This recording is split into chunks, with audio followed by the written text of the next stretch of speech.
afternoon, where the president is expected to update the legislators on 3 key issues. That is on the national security as well as the progress of his administration in terms of delivering what he promised to Kenyans. He'll also be touching on those roles and issues they've had to put in place to see to it that Kenya bolsters its relationship with developing partners. Remember, this comes amidst a time when Kenyans are not necessarily seeing eye to eye with the government, with a lot of issues across different sectors not going too well. We'll be discussing that this morning. Top of that list is the education sector. We are seeing university lecturers on strike demanding a return to work formula. We'll also be looking at issues pertaining to the health docket, the rollout of the new shift that hasn't necessarily rolled out to fruition as was expected by the government, and also just generally looking at the state of economy, where it hurts Kenyans the most, many complaining that it is not the best time to live in Kenya. We'll be looking into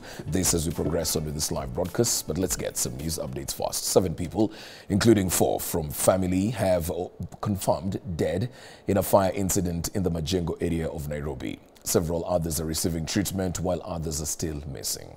Although the official cause of the fire is yet to be established, residents claim that an electrical fault may have sparked the blaze. Majibu Kisao visited the scene of the tragedy and filed the following report. Charred iron sheets, fallen like lifeless ruins, burnt clothing remnants and household items scattered about stand as permanent scars of the fire tragedy that devastated residents of Kitui village in the Majengo area of Nairobi. Some residents stand at a distance, their eyes fill with shock and grief, trying to comprehend the destruction that struck yesterday evening. Questions linger in their minds. Why us? Why this? Their faces are etched with sorrow, their silent cries echoing a profound pain. Lives built through sweat and hard work are now turned to ashes. Ilikuwa moto ambao hata uwezi ukaokoa chochote, hata ikiwa ni sindano au kijiko. Vitu vyote ambavyo tulikuwa navyo, wale wamehadhirika kwa hii moto, hakuna mmoja hata mmoja ambao ameokoa kitu chake. 7 people have died, including 4 from the same family, a father and his 3 children, aged 6, 4, and just 1 year old. The grief is unimaginable. It is said that out of love and courage, the father ran back into the house to save his children, but unknowingly rushed towards his own death. Witnesses claim he was found clutching one of his children in his arms, fighting to the very last breath. Matrin, the mother of the children, is overcome with grief. Kitu kanipiga. Sijui. Nataka kuingia kwa hiyo moto niokoe familia yangu. Kitu kanipiga. Nikafendi. Anamgaa akaniambia atakuwekelea makofi na unaona moto imefanya nini? Imeshika, kanisukuma. Kama niweke kwa peke yake. Mimi naishi hapa miaka mingi. Watoto wanaendelea hapa, baba yao kama anakufa. Mwenye alikufa. The story of Sarah Okwisa, the grandmother of the children, is deeply heartbreaking. Even in her old age, her tears do not stop and her voice trembles with anguish as she recounts the events of yesterday. Alikuwa anataka kutoka, nikamshinda kutoka. Sasa ndio tukakaa kwa hiyo kanisa, tukakuja. Sasa nilikuwa nataka kumuona, yule anaingiza kwa mwili kwa Randrova, akaniambia mama siangalie mwili ya mtoto. The pain is incomprehensible. Every word she speaks is heavy with sorrow. Every breath laden with the burden of losing her lineage. Sasa mimi niweke maombi tu kwa miaka yangu hii. Niweke maombi pekee. Sio njia ingine.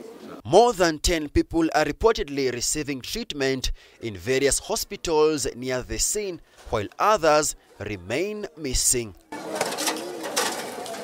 The residents blame the county government's fire brigade for arriving late at the scene and are urging the government to establish a fire station nearby to help avert future fire disasters. Kama serikali wanaweka fire karibu na hapa, waweke ili tusaidie watu wengine. Tuko na hiyo shida ya moto, ndugu yangu. Muangalie vile mtasaidia familia. Ni vibaya kama familia moja inapoteza watoto watatu. Nikali.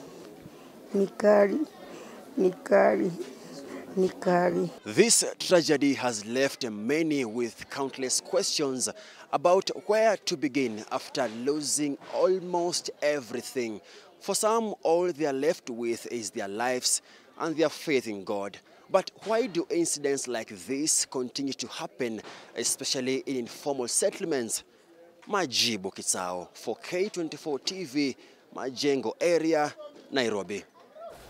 Elsewhere, National Assembly's Budget and Appropriations Committee Chair Ndindi Nyoro has expressed solidarity with distressed Kenyans who are voicing concerns about the current state of the economy. In a surprising turn of events, Ndindi, who has been a steadfast supporter of the Kenya Kwanza government, is now criticizing its tax regime. According to him, the government in every financial year presents an inflated budget without delivering tangible developments. This comes even as the National Treasury maintains that Kenya's economy has rebounded, citing a decrease in the annual inflation rate to its lowest level since 2010, following a reduction in fuel, food and utility prices. Linda Koskei tells us more. Commodity prices have come down, and we have also passed the effects of monetary policy tightening. While the government continues to portray an optimistic view of the economy's performance, many Kenyans are experiencing a stark contrast, acutely aware of the challenges they face in their daily lives. We had not anticipated this cost of living. I'm not afraid to pay taxes. In fact, Let's allow others to also ask. what we are paying does not equal to the services we are getting. Thank you. The Budget and Appropriations Committee Chair Ndindi Nyoro, who has long been a defender of the Kenya Kwanza government, has now questioned its tax regime. And forgive me, I'm just sharing my thoughts, because that is what we came to do here. We keep doing the same mistake all the time. For the last 10 years, our ordinary revenue has only been achieved 67%. For the last 10 years on average. To a low of 56%, the highest has been 75%. Ndindi further accused the government for consistently drafting what he termed as a bloated budget that does not address the needs of Kenyans. Planning. Ndindi further accused the government of consistently drafting what he termed as a bloated budget that does not address the needs of Kenyans. Then why do we always then have to target higher than the actual of the last financial year, for example? Because we'll keep on reading a bloated budget, a budget that then we never ever, for the last 10 years, have been able to fund. According to National Treasury Principal Secretary Chris Kipto, however, the government's fiscal consolidation policy over the medium term aimed at reducing the country's deficit while promoting sustainable growth and designed to slow down growth in public debt. 4.2 trillion in the budget as expenditure. When we went back to Parliament to seek approval in June this year, our budget deficit, our expenditure had been reduced from 4.2 to 4 trillion. We removed a whole 200 billion in areas we found we could reduce. Ndindi, however, disagrees with this. We're in that kind of situation. We would expect them to have, if revenue raises by 10% on average, nominally, we would expect then when we have radical revenue raising measures, then we'll have like a 25% jump. Unfortunately, it's not there. The public hearings on the 2025-2026 budget enters day 2 tomorrow, with Kenyans eager to express their thoughts, hoping that the government will heed their call. Linda Koskei, K24 TV. Civil society groups now say the country is at a worse state compared to when President William Ruto took power in 2022. Joining other groups that have called out the government for failing in its promises to the people, the civil society has accused the president of the state of capture, saying the legislature has been bent to serve the executive. Brian Amoy reports on a report dubbed the People's Report ahead of the State of the Nation addresses today. As President William Ruto prepares to deliver the State of the Nation address in Parliament tomorrow, civil society organizations have accused him of being out of touch with the challenges facing the ordinary Kenyans. They claim his speech, like previous ones, will fail to address the pressing issues currently affecting the country. The organizations have rated the president's performance as poor, stating that the country is worse off than it was when he took office. They joined other critics in branding Ruto's administration as one of broken promises. This is not supposed to be a feel-good statement from the president. It should be what actually is obtaining in the country with respect to inclusion, human rights, equity, devolution, every aspect of it that needs to be covered. Because when the president is giving that State of the Nation report, he has a tendency of turning it to a baraza, like you're talking to people in a baraza. But this is a technical report of the State of the Nation, and it's clearly outlined in Article 132.1 and Article 10, and the provisions of how it should be gazetted and how it is submitted for debate by the National Assembly on each aspect as outlined. The Kenya Kwanza government has been accused of overseeing the decline of critical sectors such as healthcare and education. According to the groups, Kenyans are now forced to pay out of pocket for medical expenses, despite promises of affordable healthcare. They further argue that the government's flagship social health insurance fund remains dysfunctional, even as the head of state insists that issues are being addressed. We believe the main reason the country is headed in the wrong direction is because Kenya, as a president who does not listen to the people of Kenya, acts in the violation of the constitution, and is hell-bent on emasculating Kenyan institutions and the people so that it can rule over us rather than govern as a servant. The edible oil scandal, the fake fertilizer scandal, their Danny deals, among others, and for which to date there has been no action.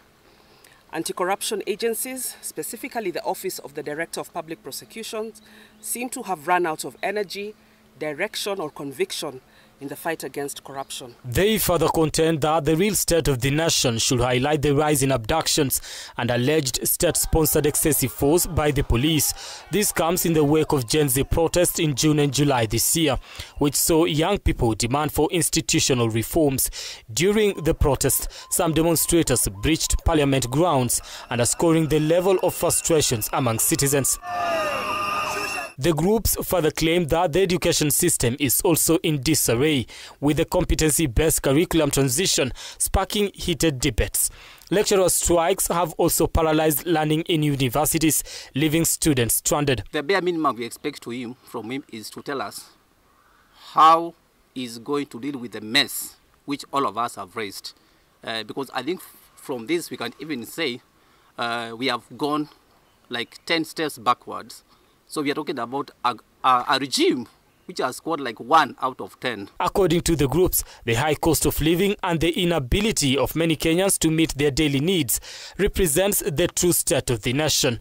They are to this end calling on the president to focus not only on his administration's achievements, but on the challenges facing ordinary Kenyans, since in their view, that is the real state of the nation.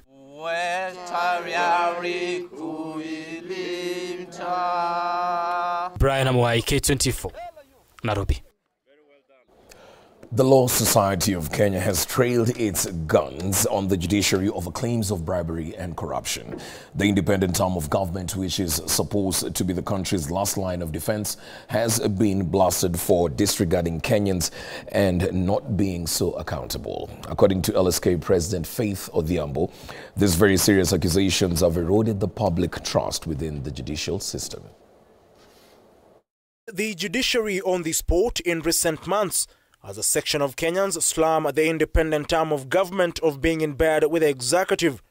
2 weeks after President William Ruto's perceived onslaught on the judiciary during the Supreme Court at 12 conference, the Law Society of Kenya has slammed the judiciary, citing lack of transparency. There are credible allegations of institutionalized corruption within the judiciary, which is increasingly undermining public confidence and trust. The complaints pointing towards unfettered bribery and unethical conduct by judicial officers has continued to weaken and undermine the justice system, and at the same time erode the credibility and effectiveness of the judiciary. All this is happening in the backdrop of a diminishing confidence in the judiciary. All surveys and pertinent complaints from our members point at a complacent judiciary that cannot defend itself from allegations of runaway corruption within its ranks. The society has called on the judiciary to develop frameworks of dealing with complaints and engaging more with Kenyans to ensure easier ways of tracking cases. We demand that the judiciary must raise up to give the Constitution its essence and substance in achieving the objects of nation building, state accountability, and the rule of law. We demand a transparent process for tracking, expeditious resolution of complaints, involvement of the law society in collection, collation, and inquiry of complaints. We demand that the Judicial Service Commission should take leadership with the effective involvement of the law society to develop a framework for complaints handling, inquiry, case tracking, resolution, and reporting to members of the public. With the Inspector General of Police, Douglas Kanja, a week ago, noting that 57 cases of abductions have been reported since June, LSK lamented over the abductions and killings of Kenyans during the anti-finance bill demonstrations, calling on the Independent Policing Oversight Authority (IPOA) and the Kenya National Commission on Human Rights to conduct thorough investigations and bring the perpetrators to book. The society also raised concerns over the abduction of Uganda's opposition figure Kizza Besigye, who was scheduled to attend Martha Karua's book launch in Nairobi over the weekend. The society has called on the international community to intervene, saying the same amounts to sovereignty violations. And we strongly condemn in the strongest terms, because it either means that our government is not in control of security in this nation, or that we are working in collaboration with external parties to abduct people within the borders of Kenya and extradite them, which is against not only our local but also international laws, conventions, which Kenya has signed and ratified. Odhiambo did not spare the executive also, accusing it of inaction in addressing the rising insecurity, including the never-ending cases of extrajudicial killings. We therefore call out our state institutions, especially the executive, that has paid lip service about their zeal for the rule of law and higher morality, when state action points at a paranoid state that fears any critical thought by its people. We have heard from testimonials by the Inspector General that persons are abducted and kept in detention allegedly beyond the reach of the security agencies established under Article 239 of the Constitution. Well, let's now have a look at what is making news on our dailies, and we can begin with the People Daily, which is our daily right here at K24 and Media Max Fraternity. Remember, you can get a soft copy of the same on our website, that is at pd.co.ke. Let's have a look at the People Daily. On the front page, relief as 387 billion shareable revenue sent to counties. This is after stalemate that was witnessed at the National Assembly, where there was a committee formed and they've been deliberating on the same. Finally, yesterday, they reached at a figure of 387 billion, way short of what they were demanding for, and that was 400 billion shillings. Moving down, how Besigye was abducted. Besigye, an opposition leader in Uganda, he was abducted at Riverside, and just as he was making his way to the book launch of Honorable Martha Karua. We'll also just touch on that as well. We look at Matiang'i on the spot of a 6.8 billion IDP money. These are just some of the stories making headlines on the People Daily. Let's move to other newspapers. Have a look at the Daily Nation. At the top, how Moi Varsity chiefs siphoned off 2.2 billion. This is a university that has been bedeviled with quite a number of issues. Even as we speak, there's no learning ongoing, coupled with the university strike of the lecturers.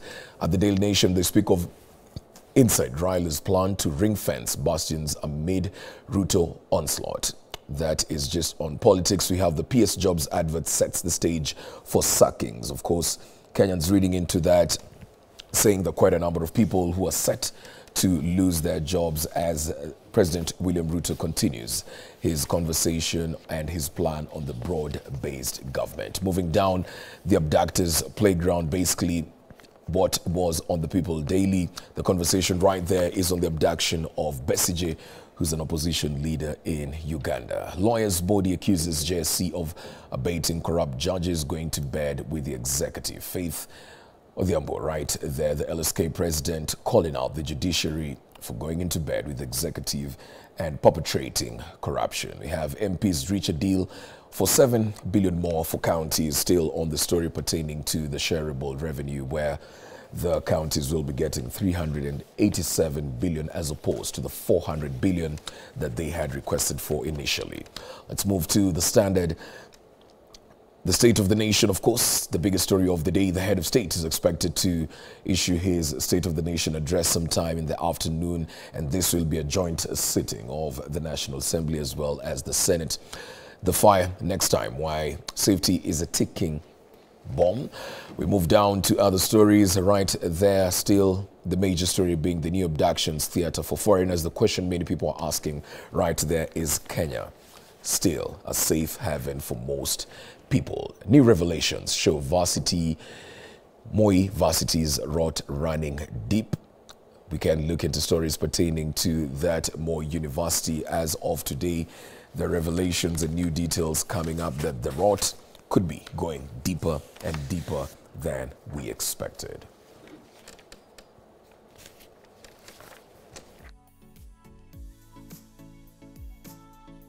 Let's now have a look at Taifa Leo, and that is Afueni kwa County, basically on the story of the sharing of the revenue between the counties set at 387 billion. Let's just go down on this Taifa Leo, have a look at what else they're saying. Kenech, CR, LSK, Zalalamika, ukiuaji wa haki, of course pertaining to the corruption of that sector. We have Israeli yaua watoto Lebanon, and US yafunga ubalozi wake Ukraine. This is just some of the stories on Taifa Leo, of course. Pardon me for the Swahili right there. But with that said, let's get on with our discussion for this morning. Introducing my panel, I'm joined by Honorable Tom Odege, who's the Member of Parliament for Nyatike, as well as Kimani Mwangi, who's a governance expert. Later on, we'll be joined by Honorable Tabitha Karanja, who's the Senator for Nakuru County. Gentlemen, let's begin with that story that is making headlines, the biggest story, which is on the abduction. And just as the Standard has stated right there, security operators under harsh international scrutiny following abduction of Ugandan leader Kizza Besigye. Of course, we've seen other stories of abduction of Ugandan citizens, Turkish, Ethiopian, Nigerian, and South Sudanese. Let me begin with you, Tom. Is Kenya still a safe haven? Judging from what happened to Besigye, yeah, you'll agree with me that as a country we are sending a very bad signal to the whole world. Because it's not bad to arrest someone. Yeah. But we have our laws in this country. We expected Besigye, if he did something wrong, he was supposed to be charged in our courts. Yeah. And it was supposed to be our courts to agree whether to deport him or handle him locally. But we cannot arrest somebody in our country, deport without any charge preferred upon him. That one is reflecting very badly. It's like we are a lawless country. Yeah. It's very bad. Okay. It's not good. Well, Kimani, when you're looking at these abductions, of course, the PS for Foreign Affairs had an interview last evening in one of the local stations, and he talked of this issue, basically saying Kenya has nothing to do with it. We've seen the LSK come out to call the judiciary on the same, and just calling out these issues pertaining to abduction. So what could likely be happening right here? Are we looking at a scenario where the Kenyan government is possibly working in collaboration with the governments of those citizens who are abducted within our jurisdiction? It's hard to convince the people that the spies from Uganda got in unnoticeably, knew where Besigye was. Yes. How they did that within our land, I don't know. Abducted him and sneaked him out of the country to, we just saw him in a court martial in Uganda. Yeah. To tell us that it happened without the knowledge of the government I think the government is not being forthright with us. And as Honorable here is saying, it's casting very badly on us. Because as a nation, we should be a nation that upholds the law. Yeah. If Besigye had some guns in his apartment in Nairobi, why he's being tried in Uganda in an AMEL court is what beats logic. Because he should have been arrested by the Kenyan authorities for being illegally in possession of firearms. He should have been paraded in the court of law. Then the court, as Honorable is saying, then they would have decided whether they should try him locally or even extradite him to his country for trials. But taking him there, and remember there were these fellas from, was it Turkey? Yeah.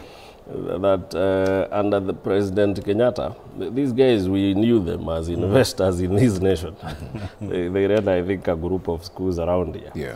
Then all of a sudden we hear that they've been abducted and they're facing trials in their country, and whoever does that knows that those guys will be arrested for life. Yeah.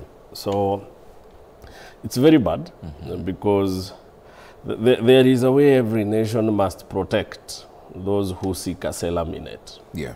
Otherwise, you have no right to allow somebody in as an asylum seeker.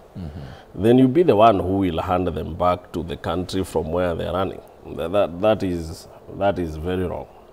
So the country has really sunk to the lowest. I can't even remember the last time these things used to happen. I may not be too old, but I don't think it happened in Kibaki's time. It didn't happen in Uhuru's times, of course. In Moi's time, I might have been young. Yeah. But what you are witnessing is a new law. And it really has to stop. Yeah. Well, it says a lot, Tom, about our rule of law and governance and integrity. The president will be appearing in Parliament today, and one of the issues that is expected to address Kenyans on is the state of national security, generally and overall, both for people, our visitors, and for citizens. Now, you're looking at what experts have had to say, and they say in terms of governance and integrity, right now with the current regime, Kenya clearly scores an E. That is a super wanting grade right there. It is close to zero integrity when it comes to governance. Do you come from the same school of thought? Okay, E is too low for a country. That would mean we are completely in the red. Yeah. And as we are still surviving as a country, we can even survive at a D. If we say E, that would be very low. That one is, we are even lower than Somali. Yeah, that would be very low. But let's accept the reality. Yeah, as a country, we have a problem. Like today, if the president will appear and address the issues related to security the way you're putting it, you know, the whole world is now looking upon him now in relation to what happened just the other day. And if you lead a country where a foreign security can come and arrest somebody in your country, abduct, cross the borders, and go and charge in their country, how will the whole world look at you? Because anyone who is coming to Kenya now will feel they are not safe. They are not safe in Kenya because the Kenyan security are not doing their work. When you are in Kenya, it's like you are not protected. Any thug from your country can follow you in Kenya and do anything they want with you, and they go away. Because if this guy was arrested truly by Ugandans, I expected our security to arrest him the Ugandans. Because of the operation they were doing in Kenya was illegal. If they had to come and do an operation in Kenya, it was the Kenyan security to do that operation. And after doing that operation, then we now engage country to country on how we can transact this business. But if they can manage to come to Kenya, carry their own citizen, and go away with it, then the Kenyan government is saying they have nothing to do with it. Then do we have a country? Do we have security? So me, if you ask me today, the president is having a lot in his plate today to serve Kenyans with. And it might not be very rosy for him to handle some of those issues. And he must be very categorical and give Kenyans an assurance that is in charge. Because that one is already under threat. All right. Yes. Well, let's look at another headline right there, of course, with relation to devolution, counties, Kimani getting and settling on that 387 billion, not what they'd asked for. They were looking at 400 billion, but of course, the mediation team and the budget committee just coming out to say that their budget and budgetary constraints in the country not allowing them to achieve that 400 billion, the treasury also coming out. But looking at this figure that they settled on, which is 387 billion, I want to make reference to a statement that the chair of the finance committee under the COG, that is Fernandez Baraza, had to say. He came out and accused Mbadi for lying, that he had released the money. They say they haven't received the money yet. And he made another statement saying, we have a lot of bureaucracy and inefficiency at the Office of the Controller of Budget. So when you have the CS for Treasury saying, I've released the money, and governors are saying, you are lying, we have not received the money, this therefore paints the Office of the Controller of Budget in bad light. Is this where the problem is, that specific office? Firstly, I don't think the problem lies with the Office of the Controller of Budget, because the Office of the Controller of Budget must ensure compliance before the money is released to the counties. The counties must submit their budgets. If their budgets are under review, they can't get funds before review is complete and a green light is given that these counties are okay, we can release the funds. So, in my opinion, what the counties should do is to prepare their budgets early. So that even as they go through review and the recommendations are being made, they don't suffer time wastage. And financial constraint is a norm in this country. With the burden of national debt that we are bearing, it's normal to understand that it isn't always that the counties will get the money when they request for them to come from the treasury. But then, you cannot rush the Office of the Budget of the Controller of Budget to release funds when they are not sure that you have met all the compliance issues before the funds are released to you. And then you cannot have money withdrawn for use just because you badly need to use the money. There has to be checks and balances to make sure. But Kimani, the argument is this is money according to the constitution that should go to the counties. Definitely. So the argument is, why is the Controller of Budget acting like the it's Constitution is also, the Constitution has empowered the Office of the Controller of Budget to be the one to ensure that the money is released when it has to. Because compliance has been met. So the Office of the Controller of Budget, whether it is bureaucratic or not, it has to do its work. And by the way, remember why we have it. It's for safeguarding those funds. Because if we don't have checks and balances, you can imagine what would happen to those funds. And by the way, I think it is high time that we need to ask serious questions. The governors will always complain of funds that don't come in on time, harass the treasury. But when it comes to issues of accountabilities, the governors will try to evade those issues very quickly. If they are summoned to the Senate, you hear them talking of Senate that has become dictatorial. All right? So when it comes to answering questions of accountabilities, governors join hands and they fight the Senate vehemently. When it comes to issues of receiving funds, governors join hands and fight the treasury vehemently. So we have to draw the line at one point and ask, how helpful has devolution been to this nation?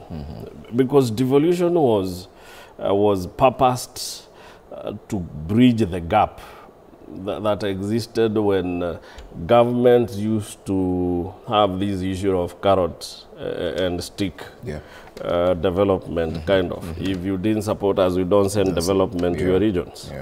And we had to come up with devolution to bridge the gap and ensure that every region is assured of some funds from national government. Now the question is, how helpful has devolution been almost 15 years down the line? Those are questions at one point we really have to ask them. And we really have to face the bull and take it by the horns.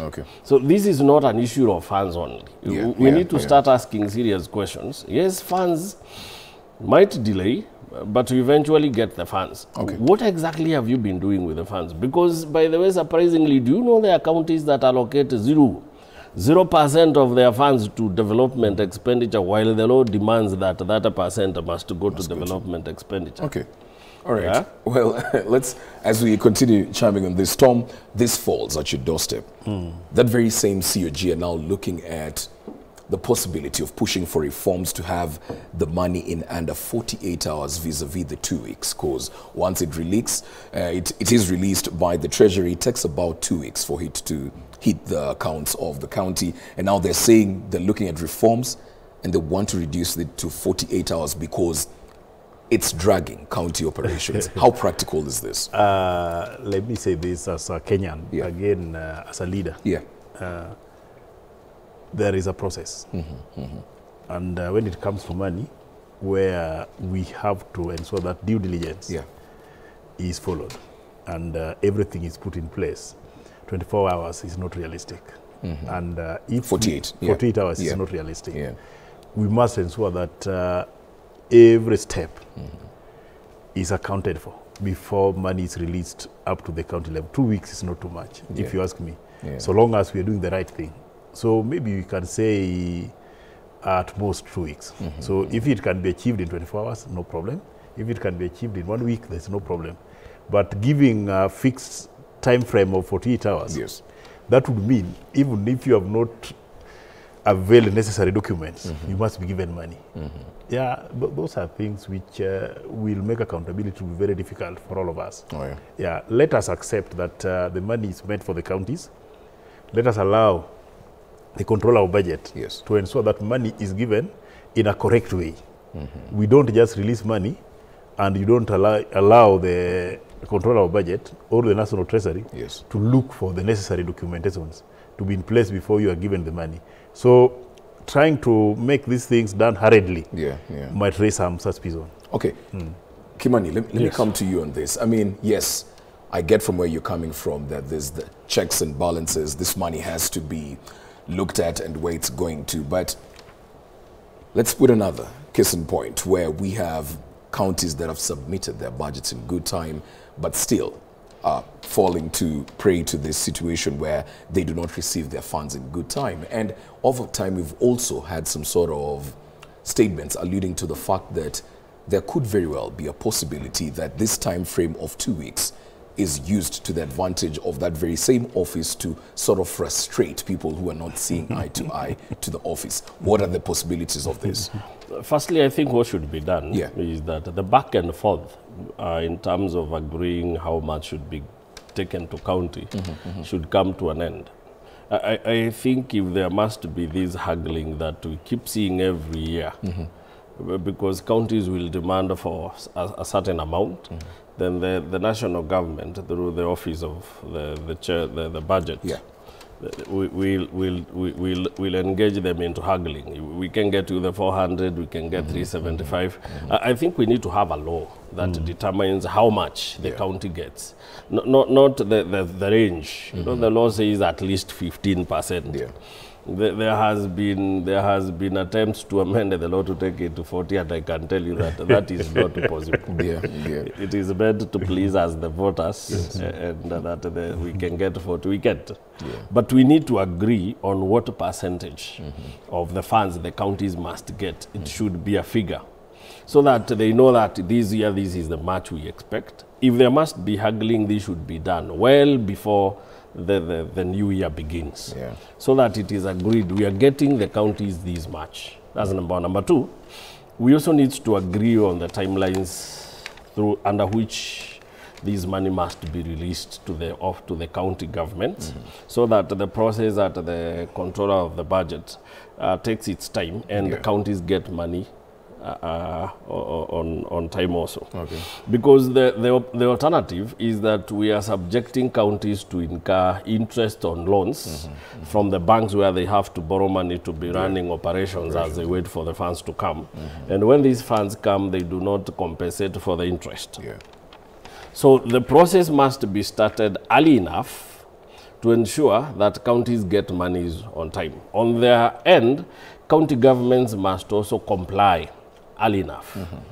Because it is expected that every new year you need to submit your budgets for approval by the controller of budget.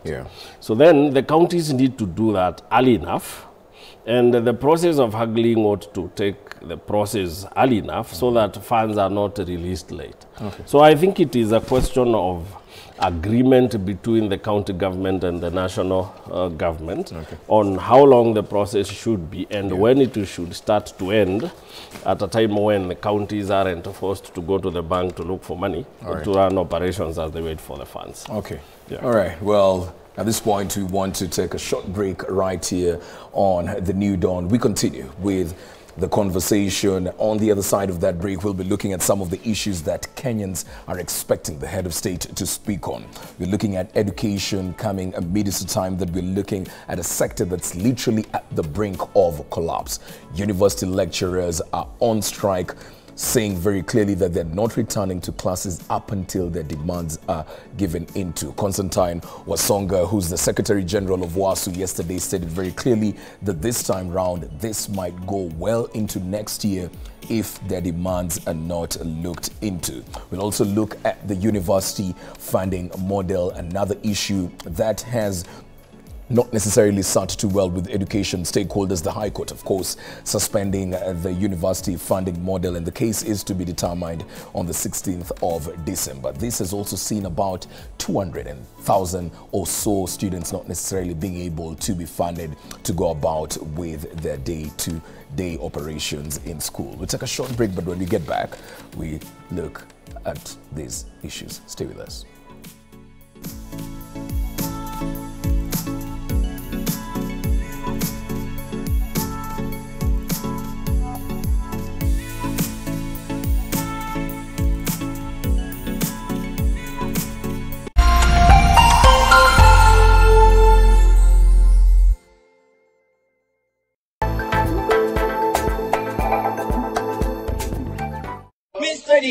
Mr. DJ Blackie. Anguka now. When it comes to playing the best music videos, we've got you covered. K24 TV Mix Master. When it comes to a lineup of all the fresh DJs, we've got that too. Yeah! Check this out. Caribbean, controversy starts from the t-shirt reader. Afrobeat,